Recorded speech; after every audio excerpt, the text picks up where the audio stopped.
જીગરજી, આજે ખાસ ક્યાં નજર પડી રહી છે? જે પ્રકારે તમે નિફ્ટીની વાત કરી રહ્યા હતા, તો એક્સપાયરી સ્પેસિફિક જ રણનીતિ અપનાવીશું? નિફ્ટીમાં અગેન જે રીતે મૂવ બોટમથી આવ્યું છે, 22,000નો સપોર્ટ મેન્ટેન થયો છે છેલ્લા 1-2 દિવસથી. તો એક્સપેક્ટેશન એ છે કે આપણે અપસાઇડ જ ફોકસ કરશું આની અંદર. 22,150ના કોલ ઉપર આપણે બાઇંગની સલાહ રહેશે. બાઇંગ રેન્જ જે છે 100 સુધી મળશે તો જ બાય કરવાનું છે. સ્ટોપ લોસ 50નો રાખશું અને ટાર્ગેટ 200નો રાખશું. એક્સપેક્ટેશન એ છે કે કરંટ રેટ અત્યારના 130 ચાલી રહ્યો છે. ડ્યુરિંગ ધ ડે એક પુલબેક આવે છે તો 100 સુધી બાય થઈ જશે અને ટાર્ગેટ 200નો અને આપણે સ્ટોપ લોસ 50નો લઈને ચાલશું.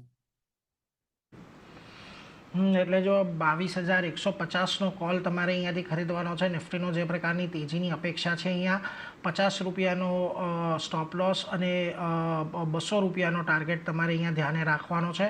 100 રૂપિયાની આજુબાજુ આવે ત્યારે ખરીદારી કરી શકો છો. જો કે આજના દિવસે એક સારો એવો ઉછાળો અત્યારે અહીંયા આવી ગયો છે, પરંતુ હજી પણ અહીંયાથી તેજીની અપેક્ષા છે, એટલે થોડી ઘટાડે અહીંયા ખરીદારીની સલાહ બનતી દેખાઈ રહી છે. આ સિવાય અન્ય કોઈ રણનીતિ છે? બેંક નિફ્ટીનો જે 49,000નો કોલ છે એમાં છેલ્લા 3-4 દિવસથી એક કન્સોલિડેશન ચાલી રહ્યું છે થી લઈને 550ની ઝોનમાં, અને આજે એનો બ્રેકઆઉટ દેખાઈ રહ્યો છે. તો આપણે જે 49,000નો કોલ છે એને પુલબેક આવે છે તો આપણે બાય કરશું. બાઇંગ રેન્જ 580 થી 600 સુધી રહેશે. સ્ટોપ લોસ 450નો અને ટાર્ગેટ 820નો. એટલે જુઓ, 49,000નો કોલ પણ તમે અહીંયાથી ખરીદારી કરી શકો છો.